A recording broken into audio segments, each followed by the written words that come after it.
¿Cómo fue la cuestión de Rusia? ¿No? ¿Qué tiempo estuvieron en Rusia? ¿Cómo fue que pudieron acceder allí? Porque nos cuentan un poquitito así.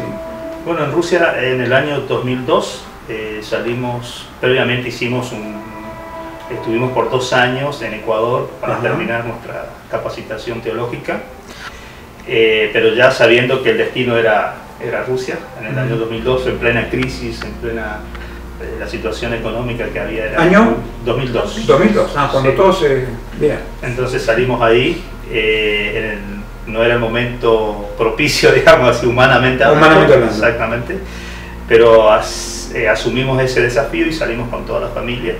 Pero ya, como te decía recién, siempre teniendo en mente de que nuestro destino final iba a ser Rusia, ¿no? Porque ahí estaba nuestro llamado. Y bueno, en principio nuestro llamado al campo misionero fue todo un proceso durante 10 años en realidad. Mira, en estos 10 años previos al campo que pastoreábamos, realmente a mí la idea no me cerraba mucho, tengo que ser muy honesta. Y siempre le dije al Señor, heme aquí, envía a otro. Ese era mi versículo. Porque yo tenía las 2 nenas. ¿Ya estaban las 2? Ya estaban las 2 y además yo soy maestra, soy docente, trabajaba en la escuela, pastoreábamos la iglesia, entonces cada vez que Darío por ahí proponía o sacaba el tema, yo decía, bueno, capaz visitar el campo y bueno, se le pasa un poco. O sea, tenemos toda la furia y la verdad de Dios que Él recibe, que tiene que proyectarla a la familia y obviamente la mujer naturalmente busca lo seguro, estar, y la protección obviamente siempre proyectada en los hijos, ¿no? O sea, ustedes están hablando de esto a un gran nivel, pero qué bueno que esto lo sigas detallando, porque hay muchas personas dentro de las iglesias, muchos matrimonios que están en esta encrucijada. Tenemos la propuesta de Dios, pero ¿cómo se resuelve esto? Es importante el trabajo que el Señor hace también en nuestros oídos, de poder escuchar la voz de Dios, de poder ser sensibles, porque justamente la palabra división, yo estaba meditando estos días, viene de tener 2 visiones, división. Exactamente. Y un matrimonio que tenga 2 visiones no va a ningún lado, en algún momento eso se rompe.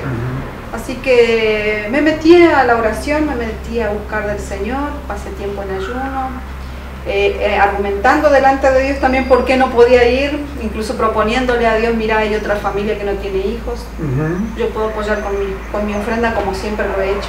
¿Puedo hacerlo de otra manera? Puedo hacerlo de otra manera, porque de verdad que yo evaluaba mucho el costo, y el costo es altísimo para una familia misionera. No estamos hablando solo de dinero, estamos hablando de un cambio enorme de vida. Seguro. Entonces, después sí, el Señor me fue ministrando, hablando, hasta que entendí que era el tiempo de decir sí. Nuestro campo de misión fue el sur de Rusia, que es la zona que tal vez ustedes la conozcan, que se llama la región caucásica, donde viven repúblicas y viven 6 millones de musulmanes. Tienen su propia etnia, pero están bajo bandera rusa. Es decir, son rusos, pero son musulmanes. Entonces, en la ciudad donde vivíamos, los padres eligen las esposas y los esposos. Los padres, con esta premisa, ¿no? Partiendo de la idea de que el padre y la madre son las personas que más aman a los hijos, nunca podrían elegir algo malo, sino lo mejor. Entonces, se hace como una especie de acuerdo, digamos, no escrito, sino como informal, y en algún momento la chica es robada. Literalmente es robada y nadie puede hacer ningún escándalo porque la madre fue robada, la abuela fue robada. Es una sociedad donde es parte de su cultura, de la tradición. Entonces la chica puede venir del colegio con sus carpetas, todo, para el auto, baja un chico, la pone en el auto, la lleva a la casa de los padres sin tocarla, nada, sino ella ya sabe que la robaron, es decir, no es nada malo, sino wow, me robaron. Entonces a partir de ahí comienzan las negociaciones, los padres negocian con la otra familia la dote, la fiesta, le preguntan a ella si está de acuerdo con el chico que la robó, etcétera, y se forma, digamos, la familia. Se hacen los acuerdos, se hacen las fiestas, las dotes, el precio, todo, y a partir de ahí ya se forma una nueva familia. O sea, que una visión de Dios, un plan de Dios, que cuesta ya transmitirlo al resto de la familia, para estar en la misma sintonía. En la práctica, ¿ustedes tenían presente esto al momento de que siempre ya conocían que esto podía llegar a pasar? No cuando llegamos. No cuando llegaron. Pero en el momento ahí empezaron a medida que pasó el tiempo, sí, y nos introducíamos en la cultura, claro, uno con esa... Bien, ¿qué edad tenía Sara en esto? 13, 14, 15 años. ¿Podía ocurrir con Sara algo así? Sí. Tranquilamente. Sí, podía. ¿Cuál es la frente, y esto es importante, porque frente a lo negativo que parece, porque muchas veces cuando nos comprometemos con Dios pensamos que va a ser como cuando nos casamos, contigo pan y cebolla, ¿no? Y pensamos que en la relación con Dios y el compromiso con Dios es que siempre te va a ir bien porque estás comprometido con Dios, porque estás en la obra, y muchos pensamos o pensamos mal de que la cosa no va a tener adversidades, ¿no? ¿Cómo tomaron ustedes? Nada más lejos de la verdad. Nada más lejos de la verdad, nada más lejos de la verdad. Pero... bueno, lo que nosotros hicimos como una especie de coraza familiar, ¿no? Bien. Es decir, especialmente Sara, que estaba como en edad de que podría ser robada, aunque ellos sabían que éramos argentinos, sí, que no éramos musulmanes, que no respondíamos a su cultura, de todas maneras era siempre peligro, porque ahí habitan chechenios, ingushetios, es decir, es más fuerte la tradición de ellos, nosotros éramos como los de afuera. Bien. Hicimos como un vallado, digamos, en el sentido de no dejarla nunca sola, siempre en grupo, siempre Darío esperándola afuera, llevándola, trayéndola. No era una chica que salía fuera de horario, nunca oscuro. Y en la casa, toda la cobertura, digamos, en la casa de que nada falte, ni conversación, ni cariño, ni afecto, ni tocar cualquier tema, y lo espiritual, ¿no? Entonces, en ese sentido hicimos como fortalecimos eso. Bien, bien. Estábamos conversando sobre lo que es las crisis, los cuestionamientos de los hijos, y hablábamos de que cuando una situación económica como en el momento puntual que pasó en toda la Argentina, bueno, los hijos entienden, es un momento de la nación, es un momento que está pasando muy puntual, pero cuando se reduce a una situación donde uno tomó la determinación de tener algunas restricciones, entre comillas, por así decirlo, y pagar algunos precios que lo decidimos como padres, ¿cómo eso cómo va repercutiendo? ¿Cómo hace uno para que los hijos puedan entender por qué estamos pasando por una situación difícil? No solamente por lo económico, por lo afectivo. ¿Por qué tengo que dejar a mis amigos? ¿Por qué no puedo tener, más allá de que una casa sea o no sea cara, por qué tengo que andar andando? O sea, ¿cómo un padre puede transmitir a su hijo una visión de Dios, un deseo del corazón de Dios, y que eso no sea una crisis? ¿Cómo actúo? ¿Cómo hago yo para proteger a mis hijos, para proteger la familia, para conducirla, para ser un líder y que ellos puedan entenderme? ¿Cómo fue en el caso de ustedes? ¿Cómo lo reunieron? ¿Cómo lo hablaron? A mí me parece que, por gracia de Dios, yo siempre creí que el llamado lo recibimos todos, los cuatro. Y desde que las chicas eran pequeñas, siempre hablamos del llamado de Dios. Bien. Y semanalmente, algo que nos salvó mucho, emocionalmente, ¿no? Como nos contuvo, semanalmente hacíamos un culto familiar. Y en ese culto familiar era el lugar de catarsis, de alegrías, de compartir cosas buenas, y también de decir tengo miedo a, me cuesta esto, extraño, de tener la palabra, y a veces tenía Darío, a veces yo, o a veces cualquiera de las chicas. Una reflexión sobre un texto. O sea, no es poca cosa lo que estás diciendo, hay algo que es puntual, que podemos subrayarlo, disculpa que te corte. Sí. La reunión familiar. Sí. Y no cualquier reunión familiar, sino una reunión familiar que tenga que ver a corazón abierto. A corazón abierto y con Dios establecido en el medio. Bien. Y nunca les cortamos decir no sientas esto. Bien. Siempre, si hubo alguna crisis de fe, que las hubo, ¿dónde está Dios? ¿Hubo crisis de fe? Sí, por supuesto. ¿Puede haber una familia crisis? Puede haber. Puede haber. Puede haber. Y no las tenemos que ocultar ni tapar, ni negar. Bien. Tenemos que enfrentarlas, es parte de nuestra humanidad.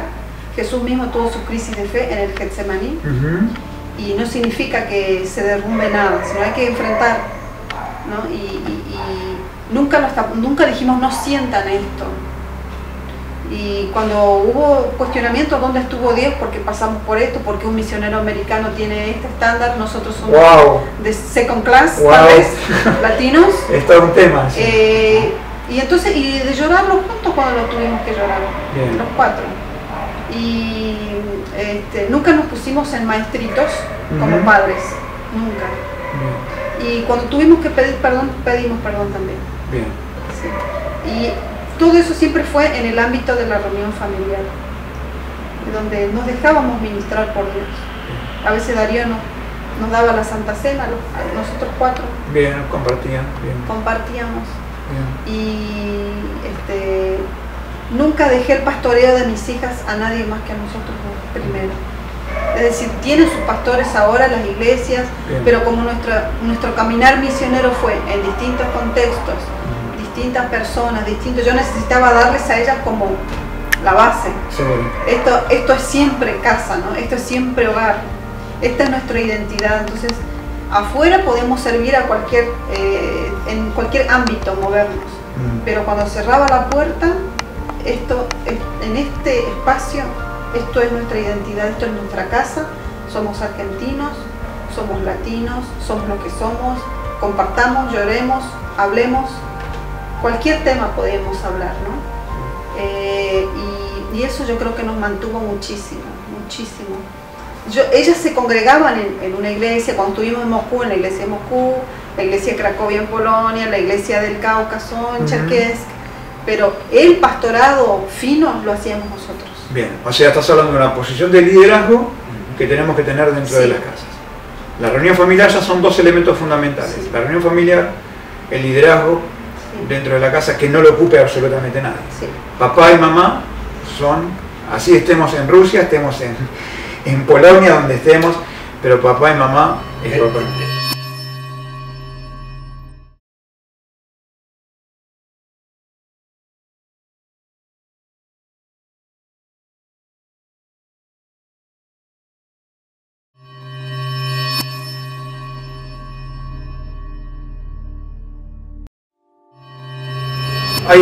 Seguramente este video lo van a ver una cierta cantidad de varones, de hombres que tienen el corazón encendido para servir a Dios y que encuentran oposiciones naturales. No le vamos a echar la culpa al diablo, cuestiones naturales que tienen que ver con salir de la condición de seguridad por parte de una mujer, con salir de la inercia de una familia.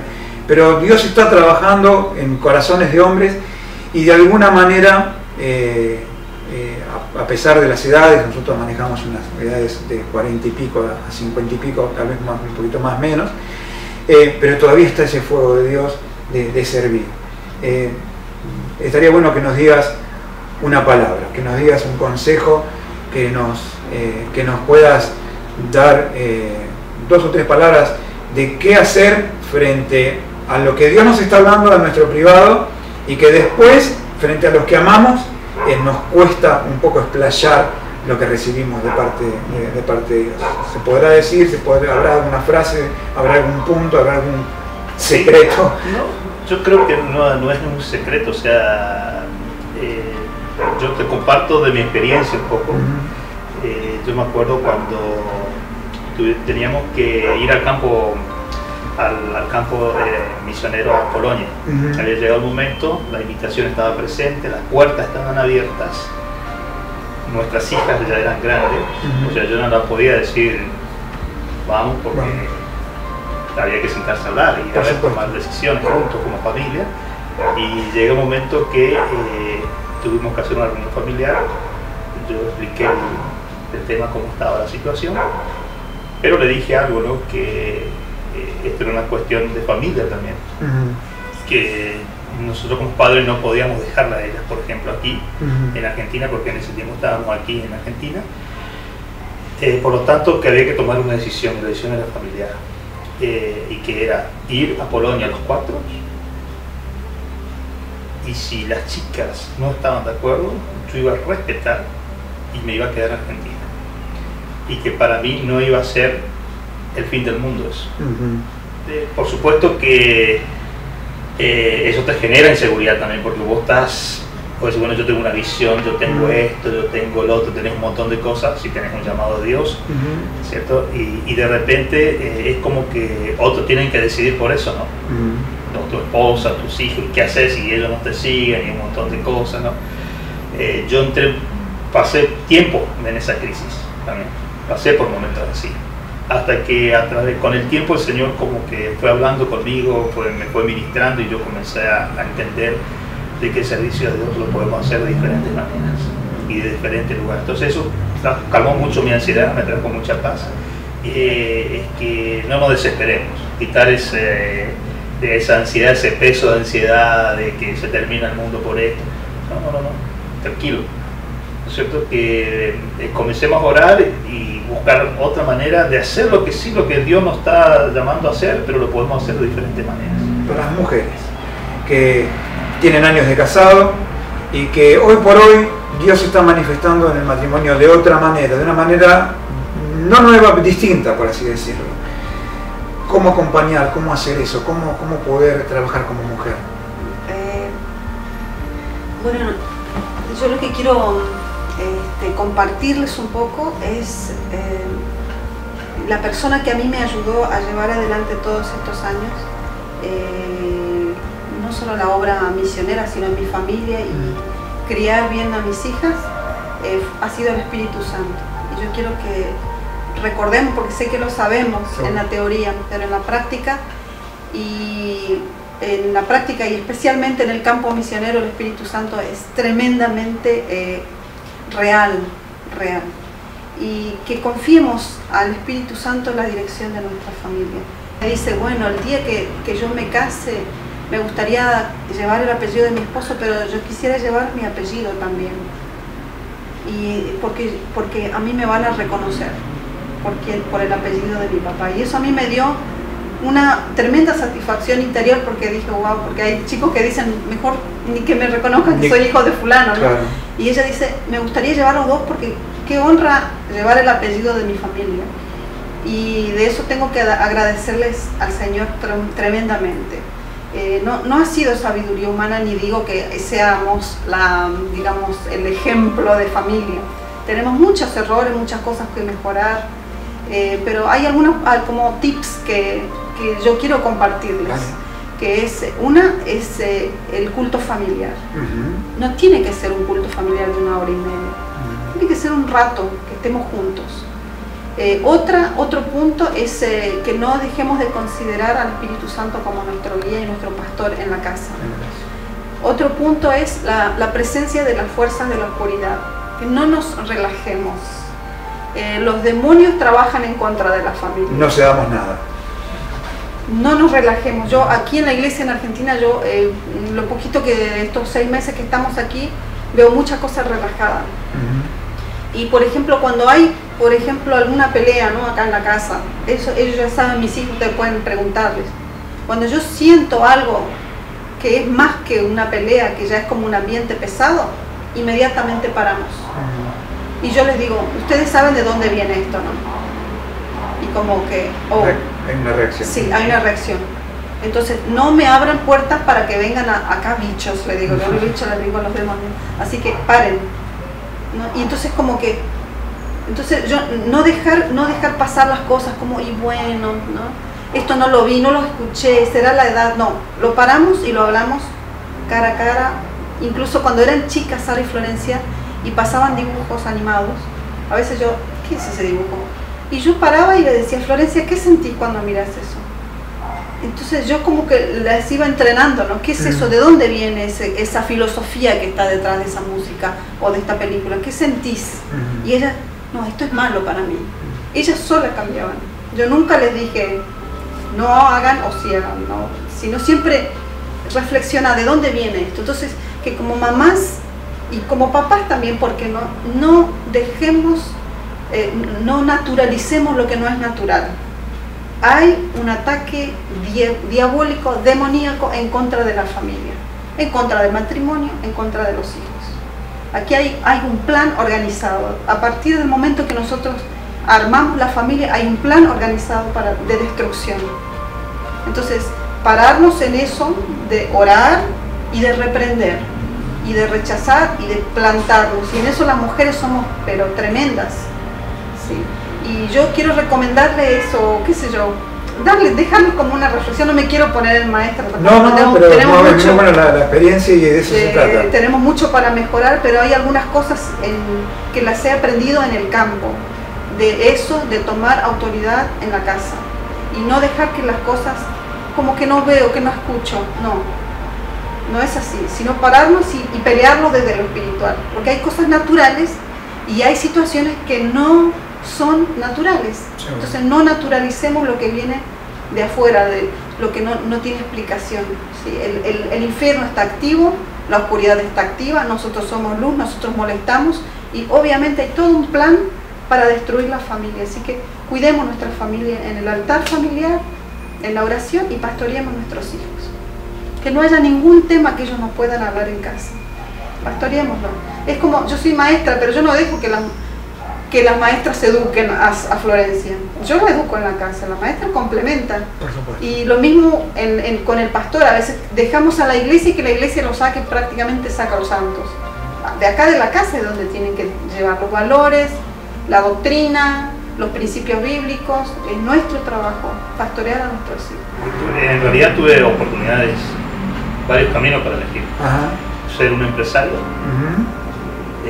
ser una persona que yo estaba estudiando en un colegio industrial, ya trabajaba en el área colaboraba a honores, pero ya me estaba haciendo camino para trabajar en el área de construcción, también como maestro mayor de obra, y el ministerio. Bien. Y tuve que elegir entre los tres. Y fue una lucha en realidad, no fue tan sencillo, ¿no? Seguro. Porque yo decía, bueno, yo te puedo servir con el trabajo, yo te puedo servir con esto. O sea, buscaba la vuelta de tratar de convencer a Dios, digamos, en ese sentido.